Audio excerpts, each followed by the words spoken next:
একটি উড়ন্ত সূচনা, মাঝে দায়িত্বশীল ব্যাটিং, শেষে ভাগ্যের কাছে হার মেনে সাজঘরে ফেরা। চেন্নাই সুপার কিংসের বিপক্ষে ফাফ ডু প্লেসিসের ইনিংসে সংজ্ঞায়ন করলে অনেকটা এমনই দাঁড়ায়। দারুণ শুরু করেও অনেকটা অভাগার মতোই সাজঘরের পথ ধরে হাঁটতে হয় তাকে। Captain leading from the front, এই ইংরেজি প্রবাদের বাস্তবায়ন ঘটাতে চেয়েছিলেন ফাফ ডু প্লেসিস।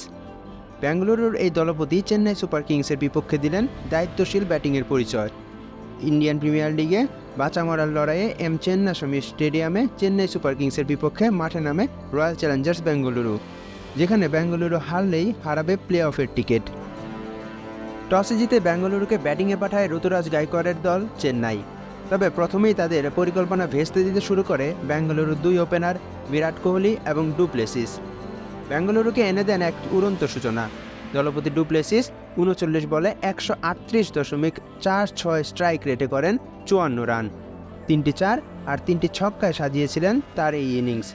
তবে তৃতীয় ওভারে আঘাত হানে বৃষ্টি, সাময়িক সময়ের জন্য বন্ধ থাকে কোহলি ডু প্লেসিসের ঝড়।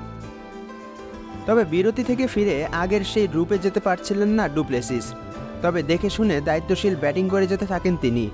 অর্ধশতকের দ্বার প্রান্ত থেকে কোহলি সাজঘরে ফিরে গেলেও বেঙ্গালুরু দলপতি আদায় করে নেন তার অর্ধশতক। সেই অর্ধশতক পূর্ণ করতে ডু প্লেসিস খরচ করেন ৩৫ বল। তবে ১৩তম ওভারে নিউজিল্যান্ডের বোলার মিচেল স্যান্টনারের বল সোজা ডাউন দ্য উইকেটে পাঠাতে চায় রজত পতিদার, আর সেই স্যান্টনারের হাতের ছোঁয়াতে বল লাগে স্ট্যাম্পে। ততক্ষণে অনেকটা সামনে এগিয়ে আসেন ডু প্লেসিস, আর সেই অনাকাঙ্ক্ষিত ভুলের মাসুল দিতে হলো বেঙ্গালুরু দলপতিকে। তবে আরও কিছু সময় ২২ গজে থাকলে হয়তো ডু প্লেসিস ঝড়ে উড়ে যেত চেন্নাইয়ের বোলাররা।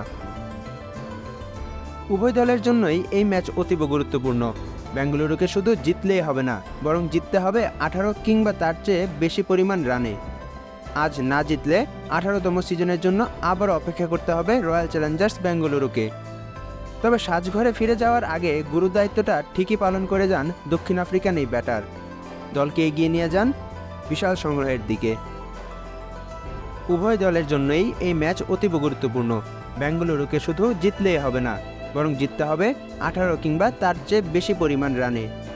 আজ না জিতলে ১৮তম সিজনের জন্য আবার অপেক্ষা করতে হবে রয়্যাল চ্যালেঞ্জার্স বেঙ্গালুরুকে। তবে সাজঘরে ফিরে যাওয়ার আগে গুরুত্বদায়িত্বটা ঠিকই পালন করে যান দক্ষিণ আফ্রিকান এই ব্যাটার।